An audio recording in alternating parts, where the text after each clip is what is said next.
ಕೃಷ್ಣನ ಹೇಳಿದಂತೆ ಭೀಮ ಮೂರು ಕಡೆಯಲ್ಲಿ ನೀರು ಹೋಗುವ ವ್ಯವಸ್ಥೆ ಮಾಡಿಕೊಟ್ಟ ಕಾರಣದಿಂದಾಗಿ ಈ ಒಂದು ಕ್ಷೇತ್ರಕ್ಕೆ ಬಂದು ಇಲ್ಲಿ ಭೀಮನ ಕಟ್ಟೆಗೆ ಒಂದು ತುಂಗಾ ಸ್ನಾನ ಮಾಡಿದರೆ ತ್ರಿವೇಣಿ ಸಂಗಮದಲ್ಲಿ ಸ್ನಾನ ಮಾಡಿದ ಫಲ ಇದೆ ಒಂದು ಸ್ಥಳ ಮಹಿಮೆ.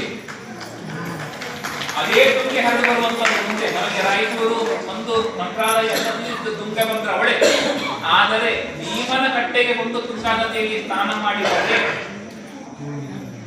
ತ್ರಿವೇಣಿ ಸಂಗಮ ಸ್ನಾನ. ಇದು ತುಂಗ ಹರಿದು ಬರ್ತಾಳೆ, ಮತ್ತೊಂದು ಆಗುಂಬೆಯಲ್ಲಿ ಹುಟ್ಟಿ ಹರಿಯುವಂತ ಮಾಲತಿ ಸೇರುತ್ತಾಳೆ. ನದಿ ವಿಶೇಷ, ಸಂಗಮ ಇನ್ನೂ ವಿಶೇಷ, ಅದಕ್ಕೂ ಮಿಗಿಲಾಗಿ ಭೀಮ ಸೇರಿದ ಕಟ್ಟೆ.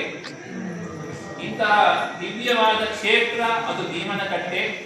ಈ ಕ್ಷೇತ್ರದ ಮತ್ತೊಂದು ವೈಶಿಷ್ಟ್ಯ, ಪಂಚ ಪಾಂಡವರು ಪ್ರತಿಷ್ಠೆ ಮಾಡಿದ 5 ಈಶ್ವರ ದೇವರ ಸಂವಿಧಾನ ಪ್ರತ್ಯೇಕ ಇದೆ. ಭೀಮಸೇನ ದೇವರು ಸೇತುವಿನ ಎದುರಿನಲ್ಲಿ ಈಶ್ವರನ ಪ್ರತಿಷ್ಠೆ ಮಾಡಿದ್ದಾರೆ, ಭೀಮೇಶ್ವರ. ರಾಮ ಸೇತುವಿನ ಕತೆ ಗೊತ್ತಿದೆಯಲ್ಲ, ಈಶ್ವರನ ಬ್ರಹ್ಮಹತ್ಯೆ ದೋಷ ಪರಿಹಾರಕ್ಕಾಗಿ ರಾಮ ಸೇತುವಿನ ಎದುರಿನಲ್ಲಿ ರಾಮದೇವರು ಈಶ್ವರನ ಪ್ರತಿಷ್ಠೆ ಮಾಡಿದರು ಅಂತ ಗೊತ್ತಲ್ವಾ? ಬ್ರಹ್ಮದೇವರಿಗೆ 5 ತಲೆ ಇತ್ತು, 5 ತಲೆ ತೆಗೆದಿದ್ದು ಬ್ರಹ್ಮ ಕಪಾಲವಾಗಿತ್ತು. ಕೇಳಿಲ್ಲ? ಗೊತ್ತಿರಬಹುದು ಕತೆ.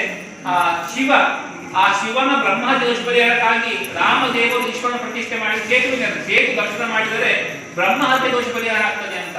ಅದೇ ರೀತಿಯಾಗಿ ಈ ಭೀಮ ಸೇತುವೆ ದರ್ಶನ ಮಾಡಿದರೂ ಕೂಡ ಬ್ರಹ್ಮಹತ್ಯೆ ದೋಷ ಪರಿಹಾರ ಎಂಬುದಕ್ಕಾಗಿ ಸೇತುವಿನ ಎದುರಿನಲ್ಲಿ ಈಶ್ವರನ ಪ್ರತಿಷ್ಠೆ ಭೀಮೆ ಮಾಡಿದ್ದಾನೆ, ಭೀಮೇಶ್ವರ. ಸೇತುವಿನ ಎದುರಿನಲ್ಲೇ ಇದೆ. ಇನ್ನೂ ಕೂಡ ಆ ಸಾಮರ್ಥ್ಯ, ಅಲ್ಲಿ ಸರ್ವೋತ್ತಮನಾದ ಹರಿ ಮಾಡಿದರೆ ಇಲ್ಲಿ ಜೀವೋತ್ತಮನಾದ ಭೀಮ ಮಾಡಿರುವಂತದ್ದು ಸೇತು ನಿರ್ಮಾಣ. ಹೀಗೆ ಮುಂದೆ ಉತ್ತರಕ್ಕೆ ನಡೆದು ಸಾಗಿದರೆ ಭೀಮ ಪ್ರತಿಷ್ಠೆ ಮಾಡಿದ ಭೀಮೇಶ್ವರ, ಅರ್ಜುನ ಪ್ರತಿಷ್ಠೆ ಮಾಡಿದ ಗಂಗಾಧರೇಶ್ವರ, ಧರ್ಮರಾಜ ಪ್ರತಿಷ್ಠೆ ಮಾಡಿದ ಉಮಾಮಹೇಶ್ವರ, ನಕುಲ ಪ್ರತಿಷ್ಠೆ ಮಾಡಿದ ಗಂಗಾ ವಿಶ್ವೇಶ್ವರ, ಭವಾನಿ ಶಂಕರ, ಸಹದೇವ ಪ್ರತಿಷ್ಠೆ ಮಾಡಿದ ಗಂಗಾ ವಿಶ್ವೇಶ್ವರ. 5 ಈಶ್ವರ ದೇವರ ಸಂವಿಧಾನವೂ ಭೀಮನ ಕಟ್ಟೆಯಲ್ಲಿದೆ. ಹಾಗಾಗಿ ಬಹಳ ರಮ್ಯವಾದ ಸ್ಥಳ. ನದಿ ಹಸಿರು, ನಮಗೆ ನೀವು ಹೇಳುವ ಕಥೆಯಲ್ಲಿ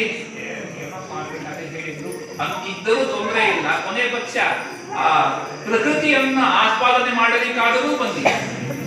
ನಮ್ಮಲ್ಲಿ ಇದೆ ಅಂದ್ರೆ ಈ ಮೇ ತಿಂಗಳಲ್ಲಿ ಬಂದರೂ ಕೂಡ ನೀರು ಇರ್ತದೆ. ನೀರು ಆ ಕಟ್ಟೆ ಇರುವುದು ಕಾರಣದಿಂದಾಗಿ ಚೆಡ್ಡ ಅಂತಾರ, ನೀರು ಯಾವಾಗಲೂ ಇರ್ತದೆ. ಹಾಗಾಗಿ ಭೀಮನ ಕಟ್ಟೆಗೆ ಬನ್ನಿ. ನಾವು